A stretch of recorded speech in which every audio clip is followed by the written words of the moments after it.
mortgage prison, or should we say mortgage prison debt, or in prison for mortgage debtors?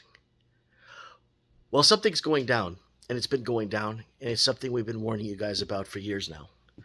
Now, unlike in the United States of America, correct me if I'm wrong, because I know there's a lot of people that are in the union that are watching this.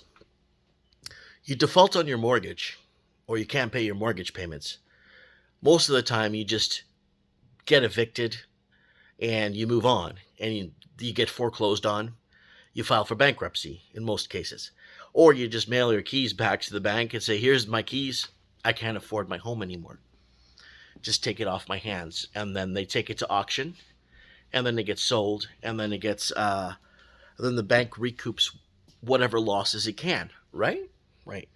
Well, there's some countries, and we've been warning people about this, where you can't have the jingle mail, where you are not allowed to go bankrupt, or they make it next to impossible to go bankrupt. And pay attention to this, guys, because this is coming, because I'm not too sure what the laws are in Canada by province to province when it comes to foreclosure and losing, because everything's been on an upscale. Everything's been going up for the last 10, 15, pretty much since 2010. We opened our doors to foreign investing, and money just poured in, most of it laundered, illegal funds, and destroyed the middle class in these English-speaking countries. Take a look at this. This is kind of important because I have a bad feeling that things are going to come down hard. So this is from the other day, and a gentleman sent me this and begged me to read this on the channel because it's what we've been talking about the whole time. Up to 1 in 5 Australian borrowers could be in mortgage prison. Yes, mortgage prison, you heard that right. As many as 1 in 5 Australians with a mortgage could be unable to refinance because of rising interest rates and the stringent home loan stress testing, economist warns. In a situation sometimes called mortgage prison, okay? Now pay attention to that because we actually talked about that.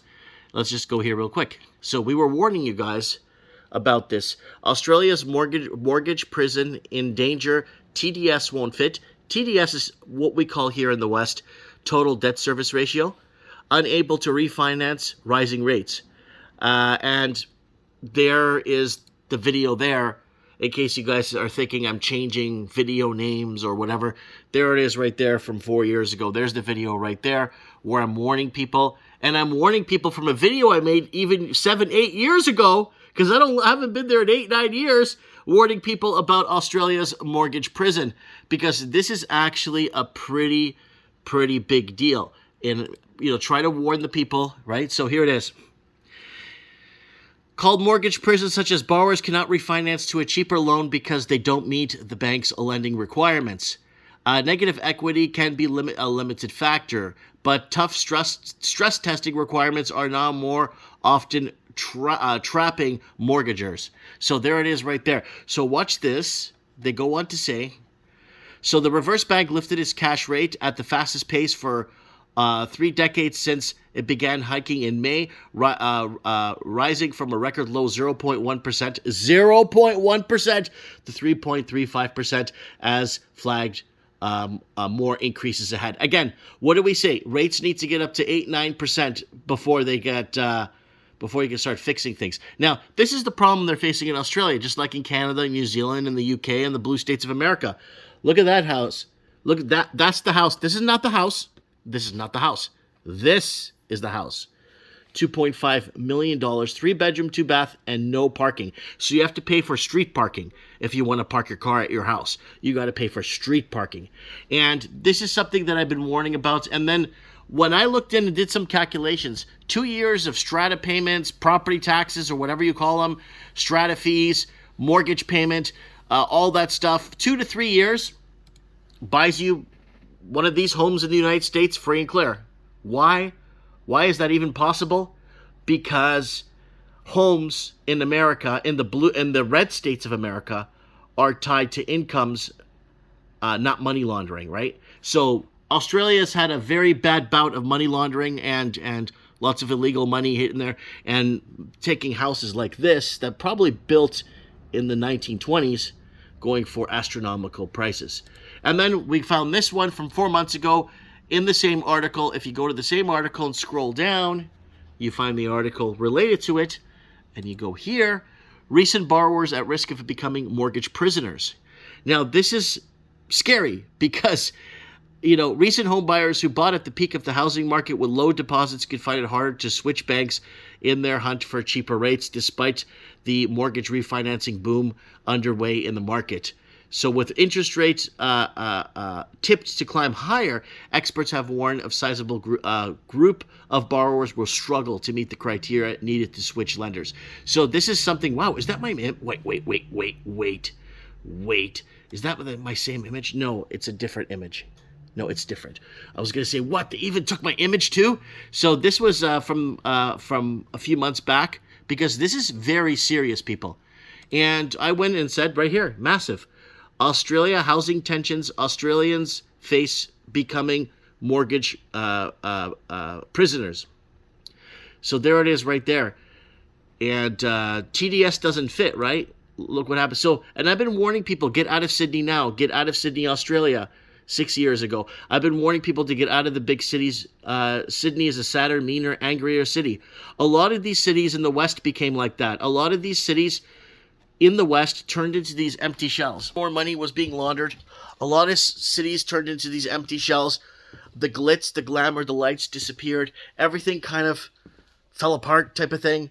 And the culture, the embedded culture of what it meant to be an Australian disappeared. What it meant to be a Canadian disappeared. What it meant to be. So we're in this really precarious predicament, because you would think, oh, buddy has a house, a car, he's keeping his, managing to keep payments up, managing to keep his life together. He should be okay with this upcoming economic strife we're going to go through. They're not. Lots are not. Millions are not. And I think across the Commonwealth, we're looking at a lot of people are going to lose a lot of stuff, and it's going to get really hard. I've been doing my best. I've been trying so hard to warn people about this, that this, especially in a country where you just can't give him back the keys and say, keep the house, I don't want it. The house is worth less than what I bought it for, I don't want it. In the States, I know most states, maybe correct me if I'm wrong in the comments, you can't do that in some states. Maybe you could do it in most states where you're not in this mortgage prison.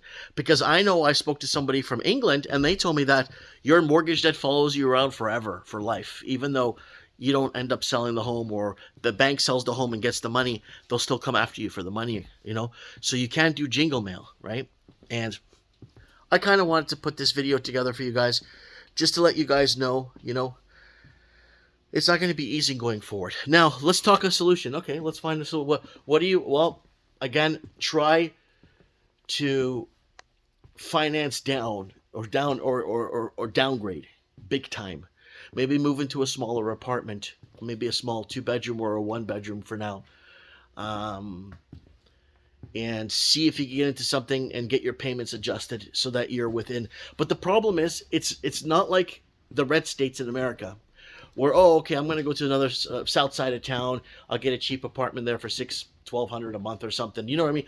Like, where you could really go out and look for things, right? But when you're stuck on an island like Australia or New Zealand, or you're landlocked in Canada, where we have Crown land, where I think it's 94% of the land in Canada is owned by the Crown of England. We don't have. You see what I'm saying? We're stuck. We're like landlocked in Canada. Australia's an island, New Zealand's an island, England's an island, right? So, anyways, I wanted to make this video too, so to let Americans know that to keep to try, you got a good thing going, right? And I know it's turning to poop down there too fast, but what we're going through up here and what we've been going through the last 10-15 years is outrageous. Anyways, guys, for solutions, downgrade. There's nothing more I could say. Downgrade, or sell with what you could sell for, and then carry the balance if you have to. If you're going to wait to see if the property prices go back up, you may be waiting decades for that. So wages need to be in line, incomes need to be in line with housing prices and average wage earners. And until that happens, private sector average wage earner, private sector, not government workers. They don't count. So let me know what you guys think in the comments below. I'm talking too much here. Debt prisons. What do you guys think? Mortgage debt prisons. You did the right thing by buying a home, getting on the property ladder, and it looks like you may be in a lot of trouble. Let me know what you guys think. Comment below. Mike Martins here. I have spoken.